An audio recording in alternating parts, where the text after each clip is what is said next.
ஸ்ரீ சிவசங்கரா தேவனே, ஸ்ரீ சிவசங்கரா தேவனே. Question from Govindan sir. சர்வமும் கிருஷ்ணார்ப்பணம் இந்த வார்த்தைகளுக்கு என்ன அர்த்தம்? இறைவனை மனதில் ஏந்தி நமது அன்றாட கடமைகளை ஒழுங்காக செய்ய வேண்டும் என்ற அர்த்தமா, அல்லது பணம், புகழ், செல்வாக்கு, உணவு, உடை, சோதனை, வேதனை என்று இந்த லௌகீக வாழ்க்கையில் நாம் அனுபவிக்கின்ற இன்ப துன்பங்கள் அனைத்தையும் இறைவனுக்கு சமர்ப்பித்துவிட்டு வாழ பழகிக்கொள்ள வேண்டும் என்ற அர்த்தமா? நன்றே வரினும் தீதே விலகினும் நான் அறிவது ஒன்றேயும் இல்லை. எனக்கு உள்ளதெல்லாம் உனதென்றே அழித்து விட்டேன், உனக்கே பரம். இந்த நடுக்கடலில் வீழ்கினும் என்னை கரையேற்றுதல் திருவுளமே. இதுதான் அதுக்கு அர்ப்பணத்துக்கு அர்த்தம். நல்லதானா என்ன, கெட்டதானா, என்னுடைய உடல், பொருள், ஆவி அனைத்தையும் நான் உங்கள்கிட்ட சரண்டர் பண்ணிட்டேன். அதனால் நல்லதானா என்ன, கெட்டதானா என்ன, எல்லாம் உனக்கு தான் போய் சேரப்போகுது அப்படின்னு அர்த்தம் அது. ஸோ கிருஷ்ணார்ப்பணம் அப்படிங்கிற போது நம்ம என்ன சொல்கிறோம்? சர்வம் ஸ்ரீ கிருஷ்ணார்ப்பணம்ங்கிறோம். யாராவது உன்னை புகழ்ந்தாலையும் கிருஷ்ணனுக்கு, யாராவது உன்னை திட்டினா அதுவும் கிருஷ்ணனுக்கு, நீ கஷ்டப்பட்டா சுகப்பட்டா எல்லாம் கிருஷ்ணனுக்குங்கிற மாதிரி சர்வம் ஸ்ரீ கிருஷ்ணார்ப்பணம் அப்படின்னு அர்த்தம். ஸோ இது அவ்வளோ ஈஸியாக வரக்கூடிய ஒரு பாவனை அல்ல. மனிதர்களுக்கு அந்த மாதிரி வந்துடுமா? எப்போல்லாம் நல்லது நடக்குதோ அப்போல்லாம் அதுக்கு நம்ம தான் காரணம்னு சொல்லி நம்ம நினச்சிக்கிறோம். வாழ்க்கையில் ஒரு சோதனை வர்ற போது கடவுளை திட்டுறோம். நான் உனக்கு ஊதுவத்தி கொளுத்தினேன், கஞ்சி வச்சேன், கலசம் வச்சேன், நீ எனக்கு என்ன பண்ணங்கிற மாதிரி. அதனால் மனிதர்கள் என்றைக்குமே டோட்டலாக கடவுள்கிட்ட அர்ப்பணம் பண்ணுறது இல்லை. சம்ரஷ்ணாவில் ஒரு பாட்டு இருக்கும், அர்ப்பணம் செய்து விடு. அர்ப்பணம் செய்து விடு உன்னை நீ, அர்ப்பணம் செய்து விடு, அர்ப்பணம் செய்து விடு உன்னை நீ, அர்ப்பணம் செய்து விடு. அற்புத தேவனவன் சிவசங்கரன் பெரும் அன்பு செய்யும் பதத்தில் உன்னை நீ அர்ப்பணம் செய்து விடு, உன்னை நீ அர்ப்பணம் செய்து விடு. உற்ற பந்தங்களையும் உந்தன் உடல் உயிர் பொருள்களையும் இந்த நற்றவன் தான் பதத்தில் நீ நலம் பெற சேர்த்து விடு, உன்னை நீ அர்ப்பணம் செய்து விடு. சம்ரஷ்ணா பாட்டு கோயம்புத்தூரில் விஸ்வாமித்திர நாடின்னு ஒன்று இருந்துச்சு. கே சுப்பிரமணியம் சொல்லி பேளமேடில் இருந்தார். இப்போ 1992 எனக்கு அவராக ஓலை படித்து அனுப்பிச்சார். நான் ராமதாஸை யாரோ அனுப்பிச்சாங்க கைரேகா. அதுக்கு அதில் வரும், எப்பனியும் அர்ப்பணமென அவனுக்கே விட்டிடுவான் இவன், எப்பனியும் அவனுக்கே கடவுளுக்கே அர்ப்பணமென அவனுக்கே விட்டிடுவான் இவன், இவன் மேனி கல்பம் கல்பம். எல்லாத்தையும் கடவுளுக்குன்னு விட்டுட்டு இருக்காரு. அதனால் இவருடைய உடம்பு எந்த பீடையினாலும் அழியாத ஒரு சக்தியை பெற்றிருக்கும். அதுக்கு விஸ்வாமித்திர வசிரெல்லாம் நடுவில் பேசுகிற மாதிரி இருக்கும். அப்போ அவர் சொல்கிறார், பொன்னென மின்னும் மேனிதனை பொருந்தி வாழ்வான், வான்பொறியிலாது வானத்தே சென்று கந்தர்வ கந்த தேவ மாதர்களை கண்டு மீண்டும் தன் கூட்டுக்குள் புகும் சக்தியை பெறுவான். இப்படியெல்லாம் நம்மளை பற்றி வந்தது. இப்போ அடைய முடியும். ஆனால் நம்ம எல்லாத்தையும் சரண்டர் பண்ணோம். நன்றே வருகினும் தீதே விலகினும்னு அதுதான் அர்த்தம். அன்றே என்றன் ஆவியும் உடமையெல்லாமும் குன்றே எனையாய் என்னை ஆட்கொண்ட போதே கொண்டிலையோ, இனி நன்றே செய்வாய் பிழையோ செய்வாய் நானே அதற்கு நாயகமே. நீ என்னை ஆட்கொண்ட போதே எங்கிட்ட இருக்க எல்லாத்தையும் நீ எடுத்துக்கிட்ட, இனிமேல் நல்லது நடந்தா என்ன கெட்டது நடந்தா என்ன, உன்னை தானே பாதிக்க போகுது அப்படின்னு அதுக்கு அர்த்தம். தருதுயரம் தலாயேல் சரணல்லா சரணில்லை, நீ கொடுக்குற கஷ்டத்திலிருந்து நீ என்னை காப்பாற்றவில்லை என்றால் அதுக்கும் உன் பாதத்தை தவிர எனக்கு வேறு வழி கிடையாது. தரு துயரம் தடாயேல் என் சரணல்லார் சரணில்லை, விரைகுழு மலர்பொழில் சூழ் வித்துவக்கோட்டு அம்மானே. மலர்களெல்லாம் சூழ்ந்திருக்கிற வித்துவக்கோடுன்னு கேரளாவில் இருக்குது. அந்த இடத்துல இருக்கக்கூடிய பெருமாளே, வித்துவக்கோட்டு அம்மானே, அரிசினத்தால் ஈன்றதாய் அடித்திடனும் அவள் தான் அருளிணைந்து அழும் கொடவி அது போன்று இருந்தேனேன். அம்மா கோவத்தில் குழந்தைய பட்டுன்னு அடிக்கிறா. அப்போ கூட அந்த குழந்தை அம்மா அப்படின்னு தான் கத்துமா. அந்த மாதிரி எனக்கு கஷ்டம் கொடுத்தா கூட நான் உன்னை தானே கூப்பிட வேண்டியிருக்குது அப்படின்னு அர்த்தம். இப்போ தடித்த ஓர் மகனை தாயடித்தால் தந்தை அணைப்பன். துடுக்குத்தனமாக இருக்கிற ஒரு பையனை அம்மா அடிச்சா அப்பங்காரன் வருவான், ஏடி குழந்தை போயிட்டு அடிக்கிறேன்ட்டு. பெரிதொரு கால் தந்தை அடிப்பின் தாய் அணைப்பல். இன்னும் எப்பயாவது அப்பா அடித்தா குழந்தையா அங்கே பச்சை குழந்தை போட்டு அடிக்கிறீங்கன்னு ஒரு வளம். இங்கு எனக்கு உற்ற தந்தையும் தாயும், எனக்கு அம்மா அப்பா 2 பேரும் நீ தான். இங்கு எனக்குற்ற தந்தையும் தாயும் பொடித்திருமேனி அம்பலத்தாடும் புனிதானி ஆதலாலே, சாம்பலை பூசிக்கிட்டு ஆடிக்கொண்டிருக்கக்கூடிய புனிதமான சிவபெருமானி நீ தான் எனக்கு அம்மா அப்பாங்கிறதுனால என்னை அடித்தது போதும், எனக்கு ரொம்ப கஷ்டத்தை கொடுத்துட்டா, அதை சீக்கிரம் நிப்பாட்டு, அடித்தது போதும் அணைத்திடல் வேண்டும். அம்மையப்பா நீதான் அம்மா நீதான் அப்பா, அம்மையப்பா இனி ஆற்றேன். இப்போ இடர்களையும் மாதா பிதாவென உன்னை நான் வரித்தேன், இனி யாதாமால் யாதாமினி, என் கஷ்டத்தெல்லாம் தீக்கிற அம்மா அப்பாவா நான் உன்னை வச்சுருக்கேன், இனி என்ன என்ன நீ தான் பார்த்துக்க போகிற அப்படின்னு அர்த்தம். ஒரு தவக்கலை மேலே ராமர் கால் பட்டுச்சான். அப்போ ராமர் கேட்டார் அந்த தவக்கலை, நீ ஏன் கத்தவே இல்லை அப்படின்னு. வேற யாருன்னா மெரிச்சா நான் ராமான்னு கேட்பேன், மெரிக்கிறது நீயே நான் யாரை கூப்பிட்றதுன்னுச்சான். அதுதான் அந்த சரண்டர், அந்த பாவனைன்னு சொல்லக்கூடியது. இது அவ்வளோ சீக்கிரம் மக்களுக்கெல்லாம் வந்துடுமா இல்லையா? மக்களுக்கு அவ்வளோ சீக்கிரம் சரண்டர்லாம் வர்றதில்லை. when the going is good, நல்லதெல்லாம் நடக்கிற போது நம்ம அறிவு நம்ம ஆற்றல்னு நினச்சிக்கிறோம். எப்பயாவது ஒரு கஷ்டம் அது வர்ற போது நம்ம யாரோ ஒருத்தரை குப்பைக்கூடையை வச்சு அவங்க மேலே பழி போடணும், அது கடவுள் தான். நம்மளை பொறுத்த மாற்றணும், நம்ம குப்பையெல்லாம் கொட்டுற இடம் கடவுள் தான். நமக்கு இன்னும் அந்த சரண்டர் பக்தியெல்லாம் வரல. Question from Nagargoil Priya. Dear Baba, in your recent speech, you were saying that if someone has some baki saki, even if they want to reach God, God will put them in a maya valai to finish their karma. In such cases, does the intention of them searching or aiming for God make the karma less or make it easier to get out of the maya? நீ ஒரு தண்டனையே இருக்குது, அப்போ அந்த தண்டனையை குறைக்கிறதுக்காக நீ திருப்பியும் கோர்ட்டுக்கு போய் அப்பீல் பண்ணுவே இல்லையா? அந்த மாதிரி இந்த உலகத்தில் உனக்கு என்ன நடந்துக்கிட்டு இருக்கோ அதுதான் உனக்கு கிடைச்ச தண்டனை. இந்த மனித பிறவியே ஒரு தண்டனை தான், இதில் ஒரு மண்ணாங்கட்டியும் கிடையாது. மனுஷனாக பிறக்கிறது வேஸ்ட்டு. அதில் அப்பீலுக்கு போகிற இல்லையா, அதுதான் ப்ரேயர்ன்றது. நான் உன்னை கும்பிட்டுருக்கேன் அப்படின்னு சொல்லி you are appealing to reduce your punishment. That is what is prayer and surrender is called. Question from Kalyana Krishnan Ravishankar. Chidambaram நடராஜருக்கு வருடத்திற்கு 2 முறைதான் இந்த அலங்காரம் செய்யப்படுகிறது. இந்த அலங்காரத்தில் முகத்தை மட்டுமே தரிசிக்க முடியும். ஒருவர் நடனமாடிக்கொண்டிருந்தால் அவரின் முகத்தை சரியாக பார்க்கவே முடியாது. சதா சர்வ காலமும் நிற்காமல் நடனமாடும் நடராஜரின் முகத்தை அனைவரும் தரிசிக்க வேண்டும் என்ற நோக்கில் இந்த அலங்காரமானது செய்யப்படுகிறது. இந்த முக தரிசனம் பற்றி தயவு செய்து விளக்குங்கள். தாவோ ஆஃப் ஃபிசிக்ஸ்னு ஒரு புக்கு இருக்குது இங்கிலீஷில். அதில் ஒரு கிளாஸ் சேம்பருக்குள்ளே ஒரு ஆட்டமாக பிளாஸ்ட் பண்ணி ஒவ்வொரு ஸ்டேஜிலும் அது எப்படி இருக்கும்னு ஃபோட்டோ எடுத்துக்கிட்டே போகிறாங்க. லாஸ்ட்டில் அது நடராஜ தாண்டவமாக முடியுது. அப்போ இந்த உலகத்தில் நடந்து கொண்டிருக்கக்கூடிய அணுக்களினுடைய தாண்டவம் தான் நடராஜ தாண்டவம். ஏதோ சிதம்பரத்தில் இருக்கிற நடராஜருடைய டான்ஸுன்னு நீங்கள் நினைக்க தேவையில்லை.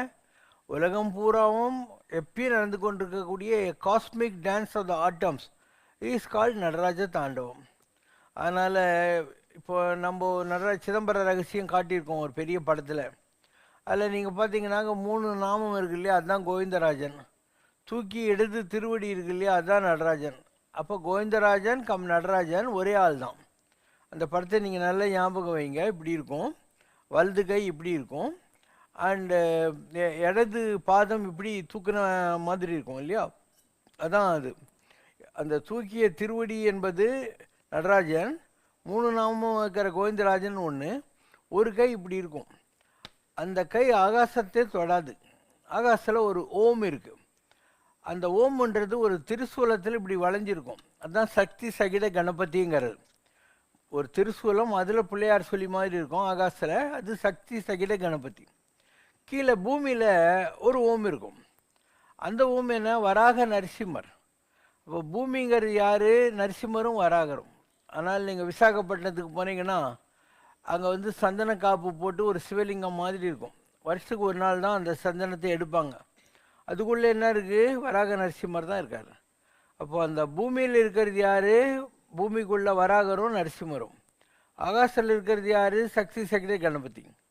ஆகாசத்தையும் தொடாமல் பூமியும் தொடாமல் ஒரு ஆள் நடுவில் ஒரு டான்ஸ் ஆடின்னு இருக்கார் இல்லையா? நாமத்தோடையும் தூக்கி திருவிழியோட கை இப்படி வச்சுக்கிட்டு, அதுதான் கோவிந்தராஜன் கமநாடராஜன். இதுதான் சிதம்பரத்தில் நடந்து கொண்டிருக்கக்கூடிய தாண்டவத்தினுடைய ரகசியம். இது வரைக்கும் உலகத்திலேயே இது யாருமே வெளிப்படுத்தி காட்டினதில்லை. நாம் தான் அதை முதல்ல எப்போ நிலங்கரையில் இருக்கிற போதே அதை நம்ம வர வச்சு காமிச்சிட்டோம். இப்படி தான் நடந்துக்கிட்டு இருக்கு cosmic dance of the lord அப்படிங்கிற மாதிரி நம்ம சொன்னோம். அப்போ ஆகாசில் இருக்கிறது யார்? பதஞ்சலி. பூமியில் இருக்கிறது யார்?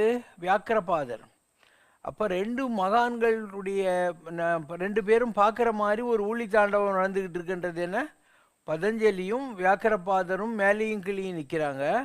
அவங்களுடைய அந்த காஸ்மிக் மேக்னெட்டிக் அட்ராக்ஷனில் ஒரு ஆள் இப்படி சுற்றிக்கிட்டே இருக்கார். அவர் ஆகாசத்தையும் தொடல பூமியும் தொடல. அதான் கோவிந்தராஜன் கமநாடராஜன். உலகத்திலே நான் தான் சொன்னேன், சயின்டிஃபிக் ப்ரூஃபாக சொன்னேன் நான். இது மக்களுக்கு புரியல, அது என் தப்பு இல்லை. ஜீவர்கள் எல்லாரும் பிரம்மம் என்கிற போது அந்த நிலையை அடைவதற்கு தாங்கள் கூறும் வழி என்ன? தங்களுடைய அனுபவத்தையே சொல்ல வேண்டுகிறோம். எல்லா உயிரும் என் உயிராயின, எல்லா உலகும் என் வசமாயின, எல்லாம் கடந்த எண்ணம்பல தீசர், எல்லாம் கடந்தும் என்னுள் இருந்தாரே அப்படின்னு வள்ளல் ராமலிங்க அடிகளார் சொல்கிறார். அப்போ இந்த உலகம் பூராவும் எனக்கு தான் சொந்தம், எல்லா உலகும் என் வசமாயின, எல்லா உயிரும் என் உயிராயின. நான் தான் உங்ககிட்ட இருக்கிறேன், நீ தான் எங்கிட்ட இருக்கிற. இந்த உலகத்தில் இருக்கிற எல்லாரும் எல்லாருக்குள்ளேயும் இருக்காங்க. ஈஸ்வர சர்வபூதானம், எனக்குள்ள இருக்கிற ஈஸ்வரன் உங்ககிட்டையும் இருக்கான். ஈவன் ஈயெறும்பு முதலாகி எல்லா ஜீவராசிகளுக்கிட்டே இருக்கான். அதனால தான் ஈஸ்வர சர்வபூதானாம் அப்படின்னா இந்த உலகத்தில் இருக்கிற எல்லா படைப்புகளுக்குள்ளும் ஈஸ்வரன் இருக்கிறான் அப்படின்னு அர்த்தம். ஏன்னா எல்லாம் கடந்த எண்ணம்பல தீசர், எல்லாத்துக்கும் மேலே சிவன் இருக்கான். அவன் எல்லாத்தையும் தாண்டி எனக்குள்ளேயும் இருக்கான், உனக்குள்ளேயும் இருக்கான் அப்படிங்கிறது டெரிவேஷன். அதனால் எந்த ஒரு ஆளும் வித்தியாசம் இல்லை, நானும் நீயும் ஒன்றே தான். தெனாலிராமனை எல்லாம் வரிசையாக பந்தி போட்டு அவங்க இலையிலேருந்து சாப்பிடக்கூடாதுன்னு சொன்னான் நான் கிருஷ்ணதேவராயர். தெனாலிராமன் எல்லாரையும் உட்கார வச்சுட்டு இவன் என்ன பண்ணானா, பக்கத்தில் இருக்கிறவன் இலையிலேருந்து எடுத்து சாப்பிட்டானா, அவன் பக்கத்தில் எடுத்து சாப்பிட்டானான். அப்போ என்னுடைய சந்தோஷம்தான் உன்னுடைய சந்தோஷம், உன்னுடைய சந்தோஷம்தான் என்னுடைய சந்தோஷம். மண்பதைக்கிறங்கும் தென்புலக்காவல் என்னுடன் நீங்கினும் நீங்கிகான்னு சிலப்பதிகாரம் சொல்லும். அதனால் இந்த உலகத்தில் எல்லாருக்கும் தொடர்புடையவர்கள் தான், நாம் மாத்திரம் இல்லை. இயற்பு முதலாகி எல்லா ஜீவராசிகளுக்கும் நமக்கும் கூட சம்பந்தம் இருக்குது. அதுக்குள்ளே இருக்கிறது தான் நம்மக்கிட்ட இருக்குது. ஏன்னா எல்லாம் கடந்த எண்ணம் பல தீசன்னா ஈஸ்வரன் அதுக்கிட்டையும் இருக்கான், நம்மக்கிட்டையும் இருக்கான். சாய்பாபா உட்காந்துருந்தார், ஷிரடி பாபா. ஒரு பல்லி மேலே கொடுக்கட்டான்னு சத்தம் பண்ணினே இருந்துச்சு. இவர் அதையே பார்த்து வச்சுன்னே இருந்தார். என்ன பாபா சிரிக்கிறீங்க? நாங்கள் இந்த பல்லியோட அக்கா பல்லி இப்போ அவுரங்காபாத்லேருந்து வரப்போகுது, அதுக்கு பாரு என்ன சந்தோஷம்னு. எல்லோரும் பல்லியாவது அதுக்கு அக்கா பல்லியாவது அப்படின்னு நினச்சினேங்கிறாங்க. அப்போது ஒரு ஹஸ்பண்ட் ஒய்ஃபு இறங்குறாங்க. அவங்க பெட்டு மாதிரி சுட்டின்னு வருவாங்களே, ஓல்டாலுன்னுவாங்க அந்த காலத்தில். அதுலேருந்து ஒரு பல்லி குச்சி நேரம் இந்த பல்லிக்கிட்ட போய் ரெண்டும் கொட்டான்னு பேசிக்குது.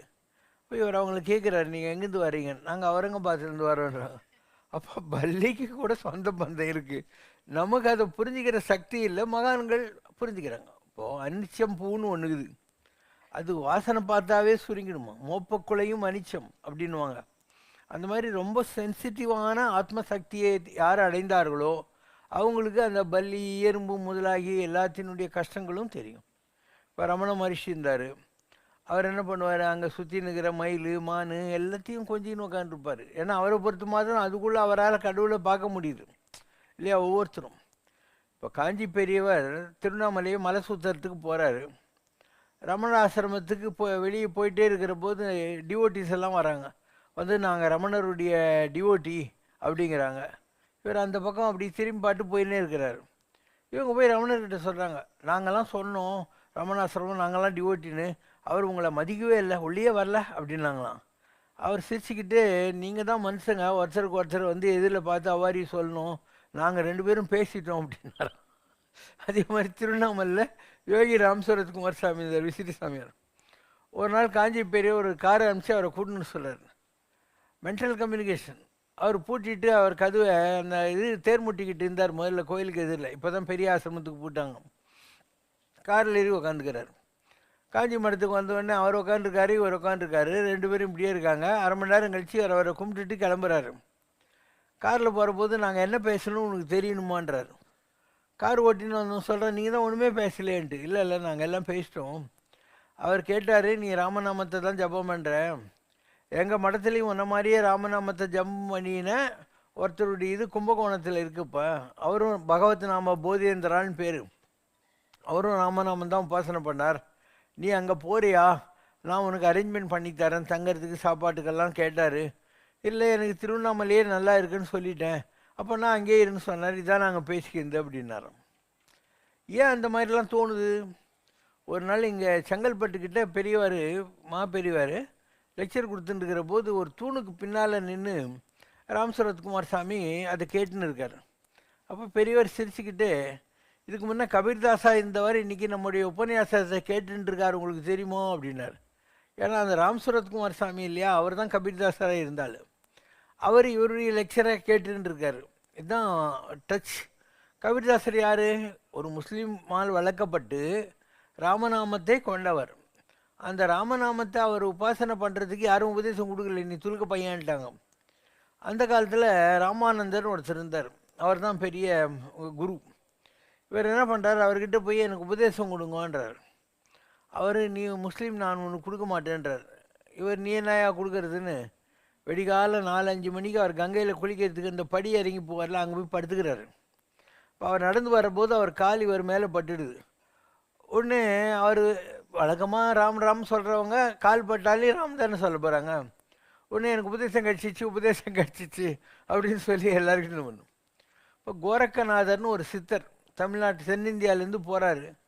காசியில் இருக்கிற எல்லா பண்டிதர்களையும் வாதத்துக்கு கூப்பிட்றாரு. இல்லைன்னா நம்ம ஊர் ஸ்ரீவில்லி புத்தார் மாதிரி காதை வெட்டி போடுறாரு. இப்போ என்ன பண்ணுறது, காசியில் இருக்கிற எல்லாம் ஓடுறாங்க, ராமானந்தரும் ஓட பார்க்குறாரு. இவர் சொல்கிறார், நீங்கள் போகாதீங்க, நான் அவனை கேலிக்கு ஆட்டுறேன் அப்படின்னு. உன்னால் எப்படியா முடியும்னு, நீங்கள் எனக்கு அன்றைக்கி உபதேசம் கொடுத்தீங்களா, அந்த மந்திரம் எனக்கு சித்தி ஆயிடுச்சு அப்படின்னு. அவர் இன்னும் புரியலேன்றார். ஒரு நாள் எனக்காக டைம் கொடுங்கன்னு. சரி வெயிட் பண்ணலாம். அவர் புலி மேலே ஏறி வராரு, யார்? கோரக்க சித்தர். இவர் இந்த மாதிரி ஒரு செவரு மேலே உட்காந்துக்கிறாரு.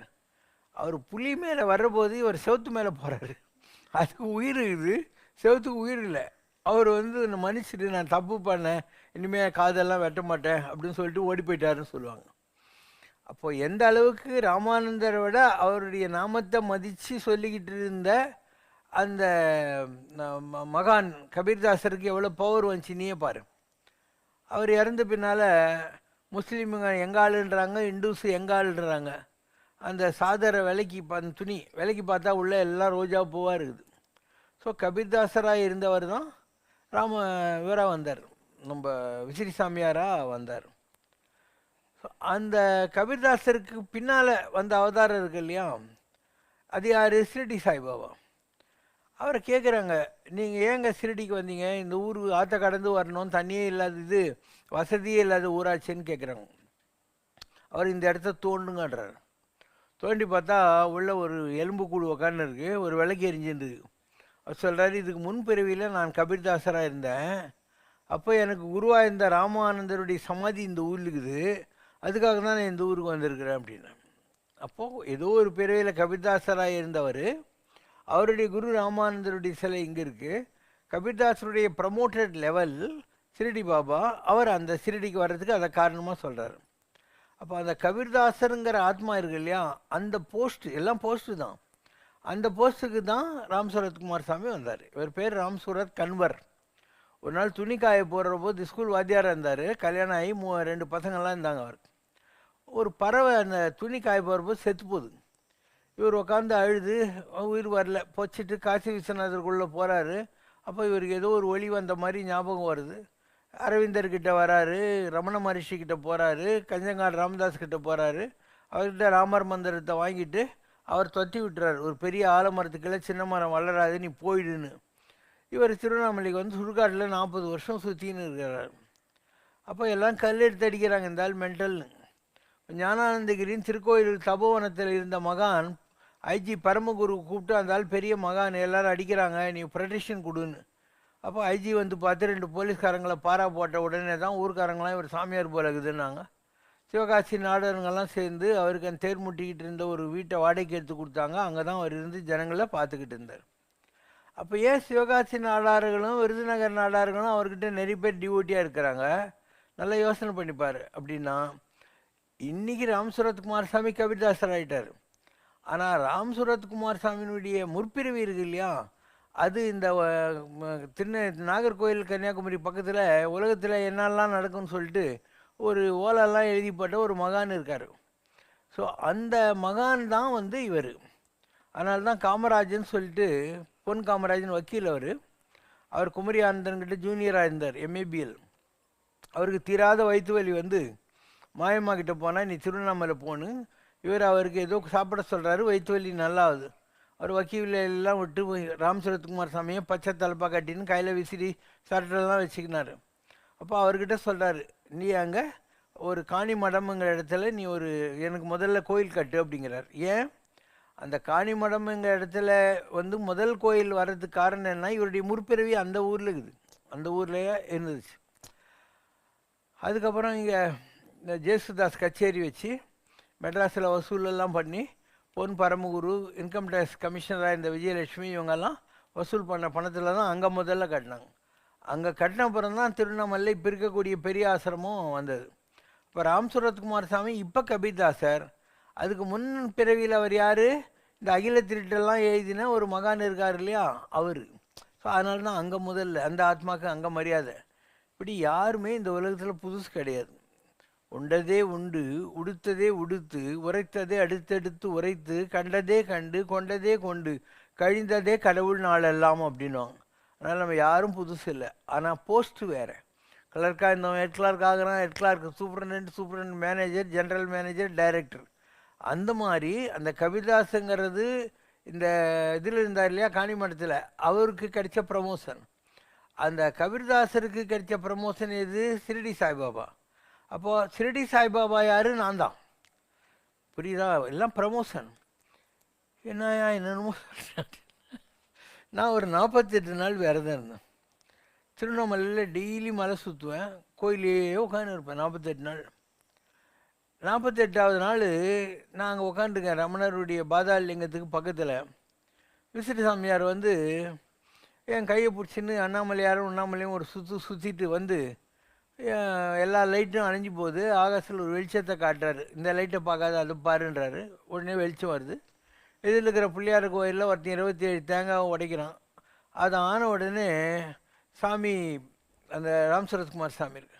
அப்போது ஒரு ஆள் வரான், சாமி மிக்சர் ஸ்வீட்டு கொண்டாந்துக்கிறேன் அப்படின்றான். சொல்கிறாரு, சிவசங்கரா, my father wants you to break your fast, you sent you sweet காரம் அப்படின்றாரு. அதுக்கப்புறம் ஒரு ஏழை பொம்பளை வரா, சாமி ரசம் சாதம் சாப்பிட்றியா அப்படின்னு குடுமான்றார். அவருடைய திருவோட்டில் ரசத்தை போட்டு நல்லா பிசைஞ்சு என் கையில் வச்சுன்னு வந்து சாப்பிடுன்றார். ஃபுல்லாக கையை கழுவிட்டு அதை அப்படியே குடிச்சிடுன்றார். இப்போ என்ன அர்த்தம், நான் எந்த அண்ணாமலையாரை அடிமுடி காண முடியாத ஆளை பார்த்தே தேரணும், திருவண்ணாமலை 48 நாள் உட்காந்துன்னு இருக்கணும். அந்த அண்ணாமலையாருடைய எனர்ஜி அவர்கிட்டையும் இருக்குது. அவர் தவம் பண்ணி 40 வருஷம் சேர்த்து வச்சுருக்கார் இல்லையா, அதை எனக்கு கொடுக்க சொல்லி உத்தரவாகுது. This transfer of energy. அப்போ கையை கழுவிட்டாக்கா சித்தர்கள் அவங்க பவரை கொடுத்துட்டாங்கன்னு அர்த்தம். அதனால சித்தர்கள் சாப்பிட்டாங்கன்னா இப்படி விரலை இப்படி வச்சு இப்படி தச்சுக்குவாங்க, கையெல்லாம் கழுவ மாட்டாங்க. ஸோ அவர் கையை கழுவிட்டார் அப்படின்னு அர்த்தம். இப்படி என் வாழ்க்கையில் நடந்த எத்தனையோ விஷயங்களை வச்சுக்கு தான் நான் கற்றுக்கிறது, நான் என்னான்னு கற்றுக்கிறது. ஒரு தடவை நான் அங்கே உக்காந்துருக்கேன் சாமிக்கிட்ட.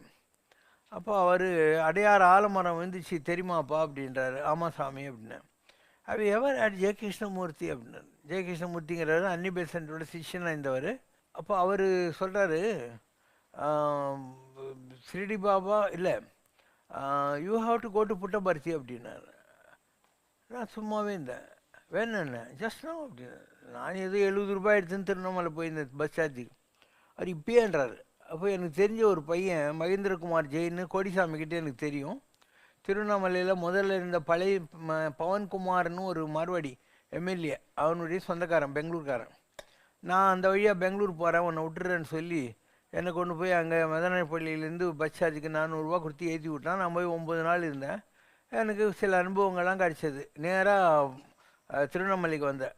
நீங்கள் என்னை போக சொன்னீங்க புட்டபர்த்திக்கு அப்படின்னு சொல்லி வந்தோம்.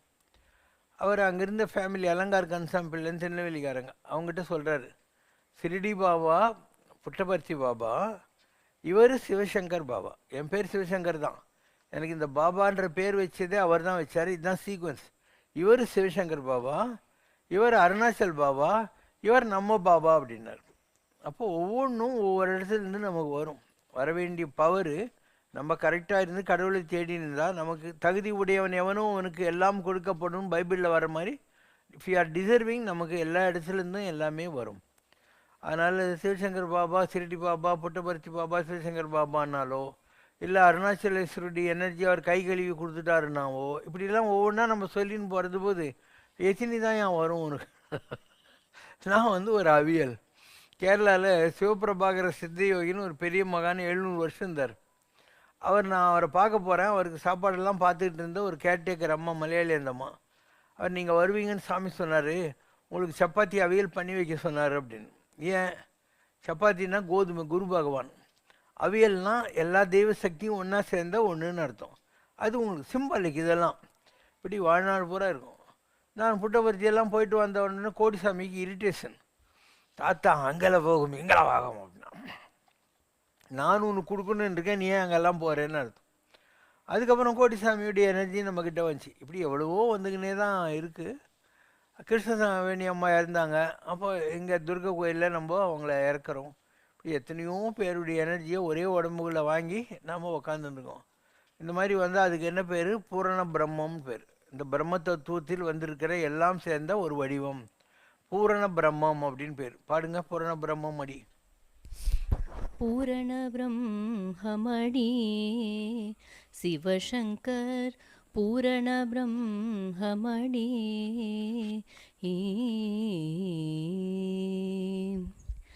வாரணனும் வடி வேலனுமாகி நாரணனான் முகநாயகன் சிவனெனும் நீரும் நெருப்பும் நிலமும் இவன் நீலவானமும் நெலிக்காற்றும் இவன் பாரில் தோன்றிய பல்லுயிரும் இவன் படைத்த பின்னும் காக்க நேரில் வந்தான். நம்பிக்கை வருதா? இவர் பூமியில் நம்மளெல்லாம் காப்பாற்றுறதுக்கு வந்திருக்காரு. இவர் பூரண பிரம்மம், படைத்த பின்னும் காக்க நேரில் வந்தான் இவன். இதெல்லாம் இதில் வருது. இந்த தம்பி விழுப்புரத்தில் பார்சல் சர்வீஸ் ஏஆர்சி இல்லையா, அது வச்சுருக்காங்க. இவங்க விழுப்புரத்தில் ஒரு சித்தர் இருக்கார். அவர் ஒரு இட்லி ஒரு நாளைக்கு சாப்பிடுவார். டெய்லி திருவண்ணாமலையை ஒரு தடவை மலை சுற்றுவார். அந்த சாமியாரை கூட்டின்னு வந்தாங்க. அவர் இங்கே வந்தார். வந்துட்டு நம்ம பெரிய கோயிலில் அங்கே உட்காந்துன்னு என்னை பற்றி ஒரு ஸ்பீச் கொடுத்தாரு. அண்ணாமலையாரோட உத்தரவுப்படி வந்த தகவலை உங்ககிட்ட பேச வந்திருக்கேன். உங்ககிட்ட அண்ணாமலையார் உள்ளத்தில் ஜோதி வடிவமாக இருக்கிறார். இப்போ நான் கொஞ்சம் முன்னே என்ன சொன்னேன்? ராமசுரத்குமார் சாமி கையை கழுவி அண்ணாமலையாருடைய அருளை கொடுத்தாருன்னு. அவர் என்ன சொல்கிறாரு? அண்ணாமலையாருடைய அருள் உங்ககிட்ட ஜோதி வடிவாக இருக்குது அப்படின்ட்டார். அவரோட ஆத்மா உங்ககிட்ட இருக்கு. அண்ணாமலையாருடைய ஆத்மா உள்ளகுது. குண்டலினி என்ற மூலப்பொருள் எழுந்து ஞான ரூபமாக காட்சி தருது. நான் வந்தவுடனே அதை பார்த்து வணங்கிட்டேன். சேஷாதிரி சுவாமி உள்ளுக்குள்ளே இருந்து அருளாட்சி செய்கிறார். அவரோட மறு அவதாரமாகவும் இருக்கிறீங்க. உங்களை உள்ளே இருந்து அவர் அருளாட்சி செய்கிறார். கோயிலில் பெருமாளை பார்க்கும்போது கூடவே சேஷாதிரி சுவாமியையும் பார்த்தேன். நம்ம கோயில் பெருமாள் இல்லையா, அதில் பெருமாள் சேஷாதிரி சாமி 2 பேர் இருக்காங்க. ஏன்னா சேஷாதிரி சாமியுடைய மறு அவதாரமாக சிவசங்கர் பாபாவுடைய ஸ்பிரிட் இருக்கு. நான் எந்த ஊருக்கும் போகிறதில்லை. திருவண்ணாமலை கிரிவலம் அப்படியே இருக்கிறேன். காலையில் 5 மணிக்கு வெளியே வரும்போது முருகன் வேலோட வந்து என்னை தடுத்து திருவண்ணாமலைக்கு போக விடலை. ராத்திரியில் அப்பா சிவபெருமான் ஒரு இடம் போகணும் காத்திரு அப்படின்னு சொன்னார். காலையில் இந்த தம்பி வந்து என்னை உங்களை பார்க்க கூட்டிகிட்டு போகிறேன்னு சொன்னப்போ அண்ணாமலையாரோட உத்தரவுன்னு இங்கே வந்திருக்கேன். சாமிக்குட்டி அழுக்கில்லாத அண்ணாமலையாரோட தீபம் உங்களுக்குள்ளே எரிஞ்சிட்டு இருக்குது சாமிக்குட்டி. சேஷாதிரி சுவாமியோட மறு அவதாரம். சட்டையை கழட்டி போடு சாமிக்குட்டி. எல்லாரையும் கரையேற்றிட்ட, நீயும் கரையேறணும். அவ்வளவுதான். இந்த பிறவியில் ஆத்மா முக்தி அடைய போகுது. நிறைய நல்லது பண்ணிட்ட. ஏழைகளுக்கு நிறைய நல்லது செஞ்சிருக்க. உன்னை தேடி வர்றவங்களுக்கெல்லாம் நிறைய அருள் செஞ்சிருக்க. படிப்பு கொடுத்துருக்க, ரொம்ப நல்ல நிலை, பெரிய நிலை சாமிக்குட்டி. காசுக்கு ஆசைப்பட்டதில்லை, பொய் பேசுவதில்லை, ஒருத்தரை இழிவுபடுத்தினதில்லை, ஏழ்மையிலிருந்து உழைப்பால் உயர்ந்து வந்திருக்க, தன்னையே அறிந்து பெரிய நிலையில் இருக்க, சிகரம் போல. இது முக்தி பிறவி, தனிப்பெருஞ்சோதி அருட்பெரும் கருணை தனிப்பெருஞ்சோதி நீ. போன பிறவியில் எந்த பாவமும் இல்லை, இந்த பிறவியில் முக்தி அடையும் நிலை, ஆத்மா உள்ளத்தில் ஒடுங்கு போகும் நல்ல நிலை. ஏதோ கர்ம வினைன்னு கொஞ்சம் இருக்கு, அதை எடுக்க சொல்லி என்னை அனுப்பினாங்க, நான் எடுத்துட்டேன், பார்வையால் எடுத்துட்டேன். கர்ம வினை அப்படின்னா உன்னோட தான், என்ன வர எல்லார்கிட்டையும் நீ வாங்கிறது தான். எனக்கு எடுக்க சொல்லி உத்தரவு, நான் பண்ணியாச்சு. திருத்தணி முருகன் தான் உனக்கு குரு. முருகனோட மயில் எப்பவும் கூடவே இருக்கு, எந்த பயமும் வேண்டியதில்லை, எந்த பிரச்சனையும் உன்னை அணுகாது. உன்னோடது ரொம்ப பெரிய நிலை. சேஷாதிரி சுவாமி, ஞானானந்தகிரி சுவாமி, பூண்டி சாமின்னு உனக்கு அவங்களோட பூரண அருள் எல்லாம் இருக்கு. உனக்கு வசதிக்கு எந்த குறையும் இருக்காது. உன்னுடைய அடுத்த நிலை இன்னும் உன்னை உயரத்துக்கு கொண்டு போகும். திருவண்ணாமலைக்கு போகணும் சாமிக்குட்டி. அண்ணாமலையார் உன்னை திருவண்ணாமலைக்கு கூப்பிடுறாரு. திருவண்ணாமலையில் ஜோதியில் உங்கள் ஆத்மா கலந்திடும். திருவண்ணாமலையில் உங்களுக்குன்னு இடம் இருக்கு. திருவண்ணாமலையில் முருகனுக்கு ஒரு இடம் அமைச்சு முருகன் உங்களை வைத்து பெரிய அருளாட்சி பண்ண போறாரு. சேஷாதிரி சுவாமி போல உங்கள் நிலை வரும்.